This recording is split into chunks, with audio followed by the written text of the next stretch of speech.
Okay, we're going to go ahead and get started. Welcome to Thursday's Trials, Triumphs, and Truths with Dr. Monica. As I said, please tag several friends and share now to invite people and get them to come in. Again, that was our theme song for this podcast with a friend of mine, Kari Taylor, and it's I'm Moving Up. So did you hear the lyrics of that song? It said, to your haters, to your fakers, you'll never stop me. I'm moving up. Not just I'm moving up, but I'm moving all the way up. I'm dedication, I'm staying true. I'm stronger, I'm better. That's the theme for this podcast. I'm Dr. Monica, the author of Wounds of Wisdom. And this book was written to help you confront and close your wounds with confidence. In this book, I'm very transparent. I share words of wisdom that I've gained from my wounds. So, do you have a copy of the book? If you have a copy of the book, please place comment in the chat and say, I have a copy of the book. If you don't, place in the chat, I don't have a copy of the book. So let me know who has the book and who doesn't. Also, there is an accompanying workbook journal. If you have a copy of the journal, please let me know by posting in the chat that you have the workbook journal. If you don't, say that you don't have it. And also, I want you to stay tuned to the end of this podcast, and you can purchase the book at drmonica.com/books. And there's a special price just for those who attend or participate and watch this podcast. Okay, so, let's get started. We're going to go ahead and get started. No need of waiting any longer. But, people are hurting right now. People are looking for hope, and they're desperately turning to sources that can possibly help them. But actually, they're turning to sources that are causing them more confusion, where they're being ignored, manipulated, deceived, and even wounded more. Wounds of Wisdom is a nonfiction book of more than 200 pages. And I ran from the topics that are in this book for quite a while until I could no longer make an excuse. So on January 29th of 2021, yes, this year, I lost my 6-figure contract after 2 years. It was supposed to be an indefinite contract. They told me that I was not meeting expectations. We had a new manager that came in.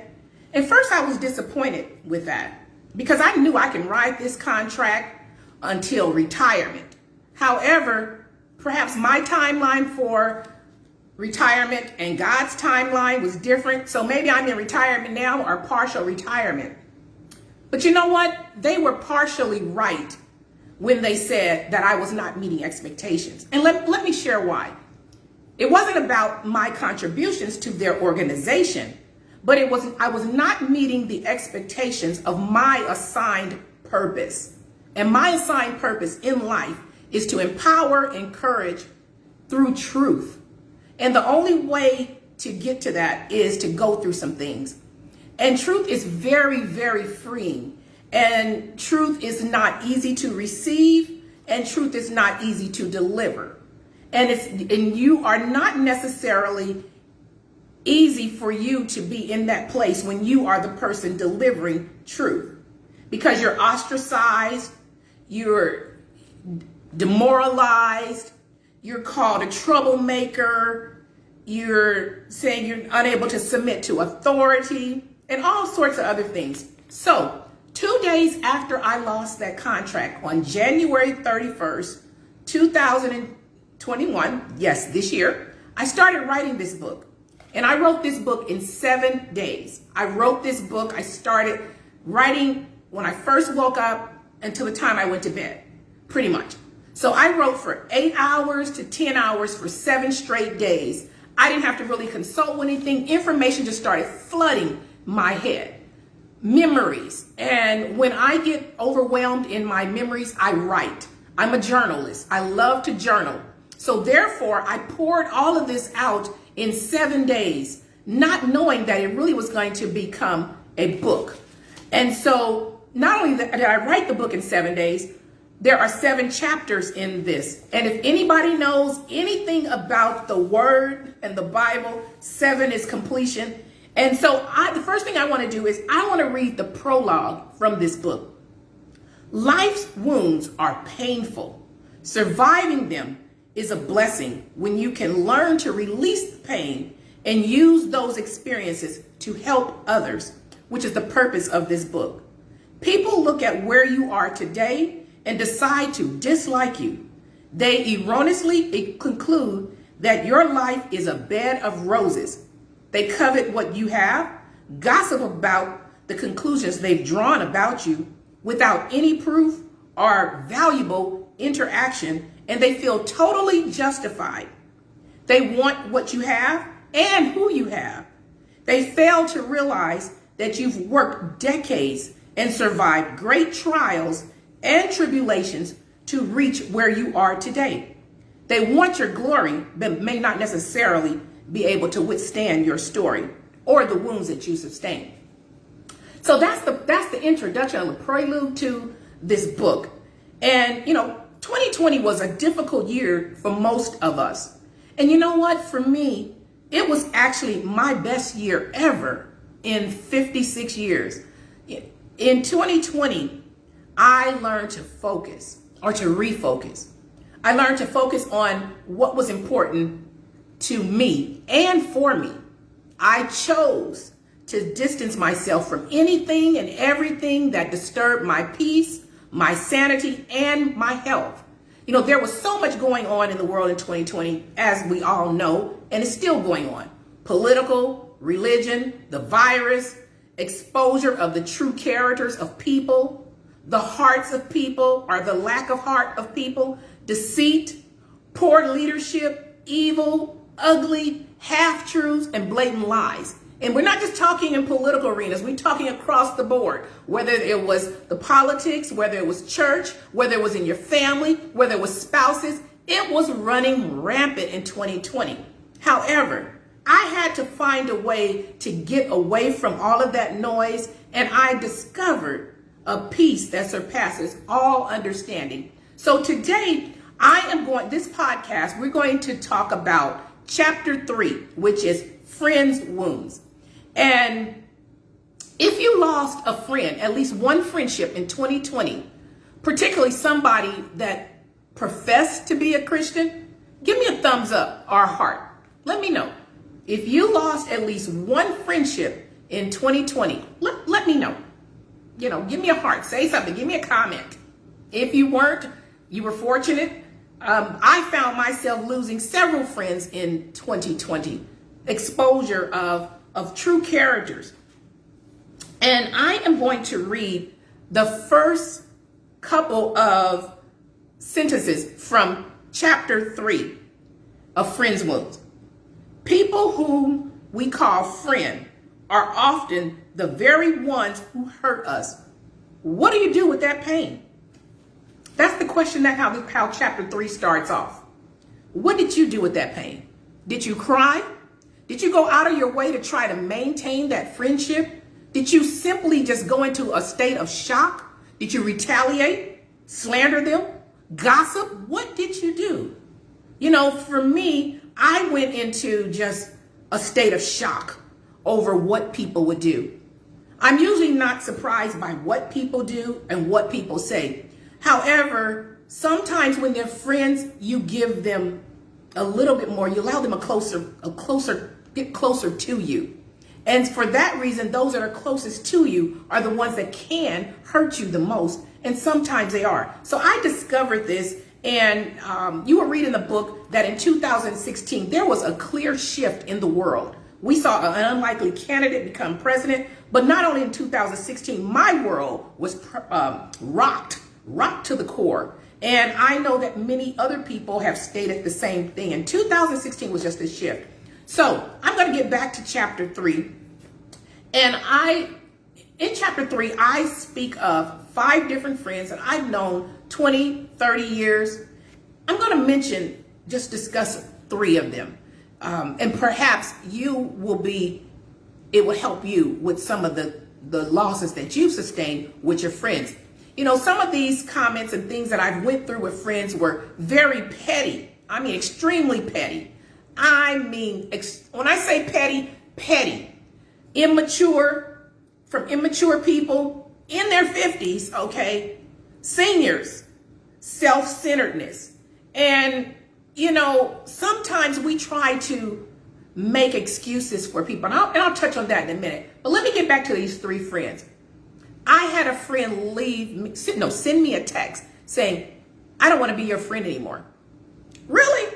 You know, not only did she send me the text that she didn't want to be my friend anymore, but when I asked her why, you know, I didn't ask her why. I said, what did I do to cause you not to want to be my friend so that I can address whatever the issue may be if I can resolve it?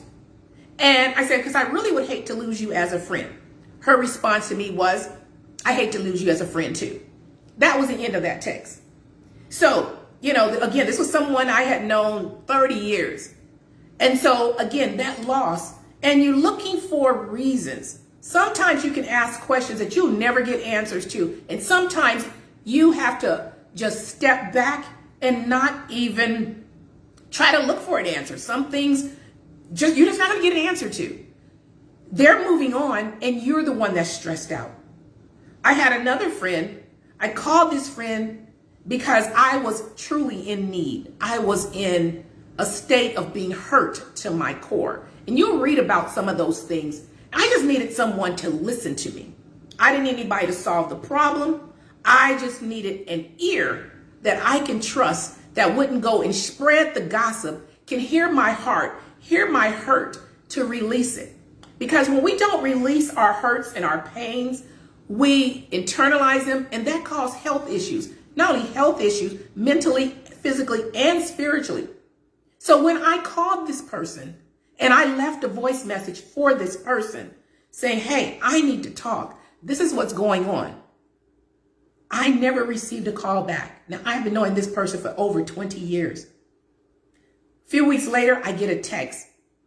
Got your message. Just letting you know I'm praying for you. That's a friend of 20 years.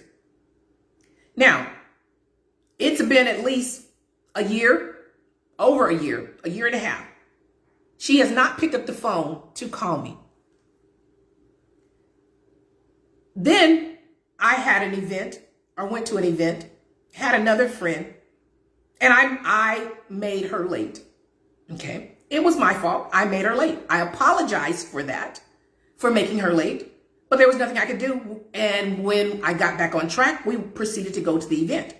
She sulked and she had attitude, and 50 years old, attitude, major attitude. She made the comment to me is, you just don't let this happen again. You know, it kind of caught me off guard because I'm sitting here, this is somebody I've known for over 20 some years, to make such a statement. You know, do people really think that you have to tolerate them? Or do you think you have to tolerate somebody? I don't care who they are. You really don't. And for anybody to feel that you have to tolerate them, you know, that's a problem. People just lack tact. Sometimes they lack character. Immaturity, pettiness, self-centered, whatever it is, regardless of their reasons, whether I understand it or not, I don't have to tolerate it, and you don't either. In the season that I'm in right now, my season is about accountability and holding other people accountable. No excuses. No excuses. I have empathy for other people. I don't have to agree with them, and I don't have to accept their behavior. However, I will bring whatever the issue is to the forefront. And the reason why is because I have to maintain my peace, my sanity. When I lay my head on the pillow at night, it's time to sleep. It's time to rest, not worry. So I have gotten to the point where I release and I share. So there's no secrets about where I stand. So I am going to share 3 points before, and then, I'm not going to hold you long. 3 points The first point I want to make, which is actually mentioned in the book, Wounds of Wisdom, stop making excuses for people who treat you the way that they do. Again, stop making excuses for people. Many people, the way they act, this is their character, their character issues, character flaws. Whether it's time management, they're too busy, they're prima donnas, they have a stud mentality. They're habitually late. They don't respect your time. They don't respect anything about you. It's all about them. They never return your calls. There's a few things that I see friends do, so-called friends. I'm going to put those in quotes. People will text you out of the blue. Call me. Oh, I'm thinking about you. How you're doing? There have been times where I haven't even responded to those texts just to see what would happen. Several people have done that even in recent times, 6 months to be exact. And I never responded to the text just to see what would happen. So, you wonder if people really care, and so when they text you and tell you to call them, my thing is, well, their fingers work just like my fingers. Their voice command works just like mine do. So they can call you. Another thing is, when people invite you to events and you invite people to events, you can invite them. And they'll never show up to your event, but you'll show up to theirs, you'll support theirs.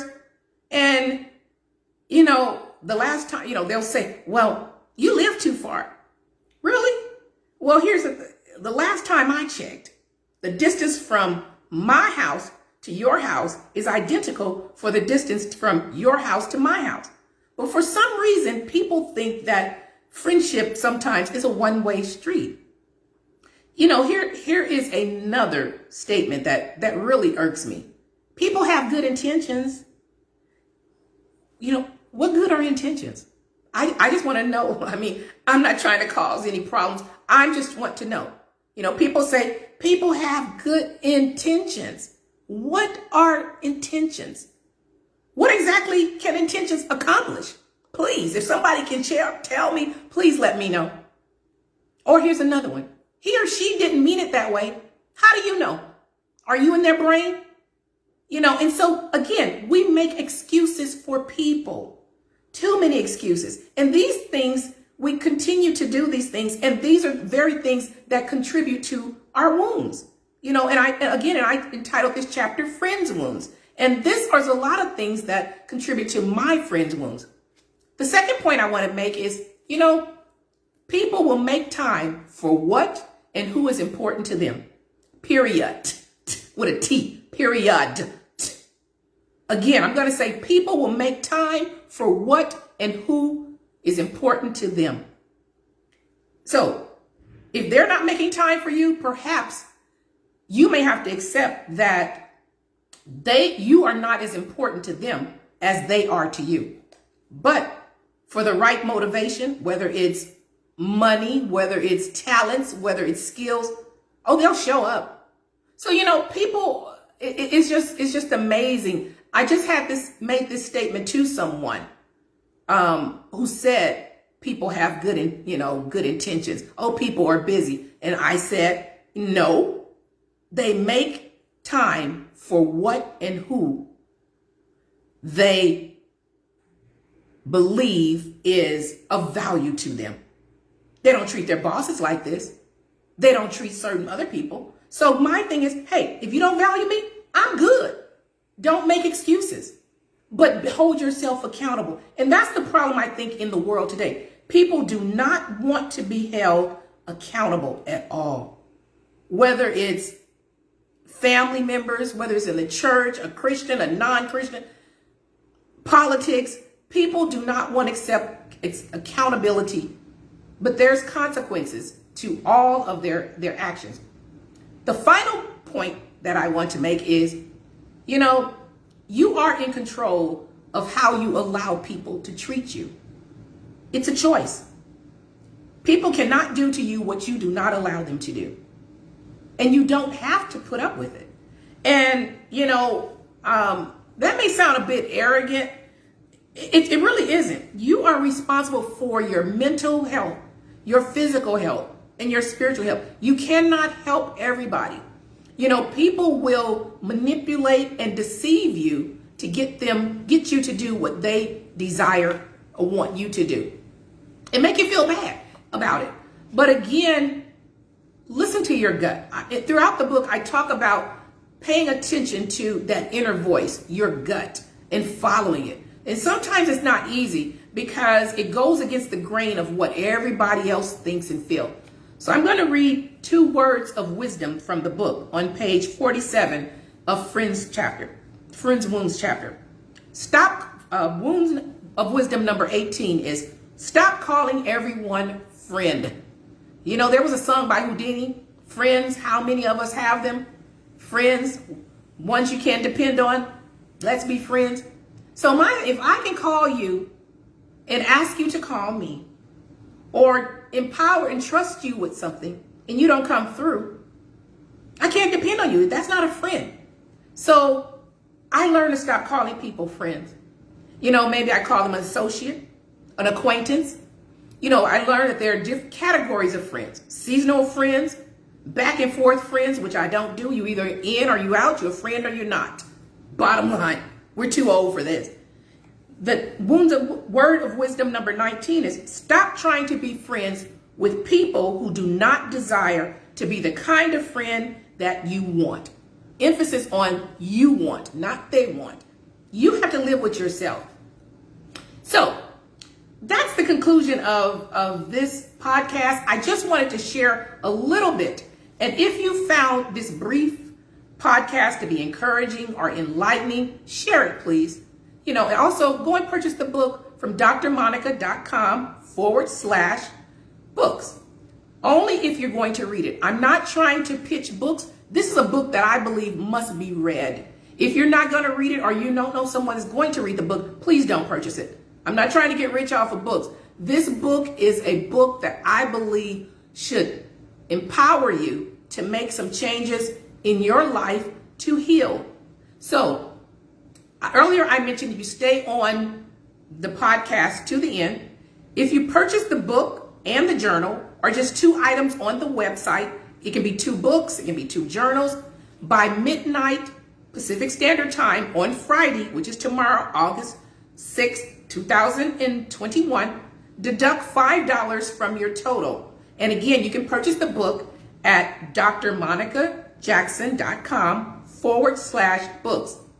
I'll also be going live on Instagram, and you can follow the handle Wounds of Wisdom by Dr. Monica and follow me on Instagram and tune in.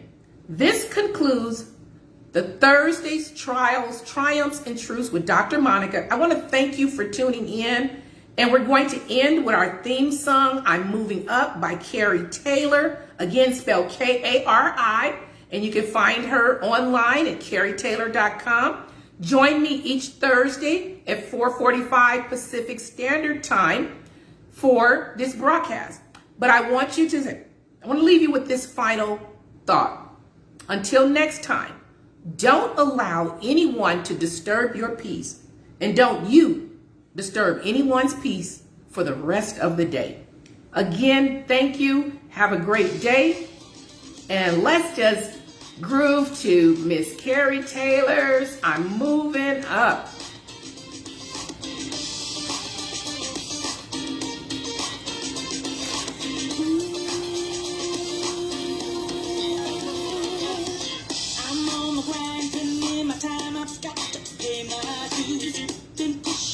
Can't hang around, I still got work to do.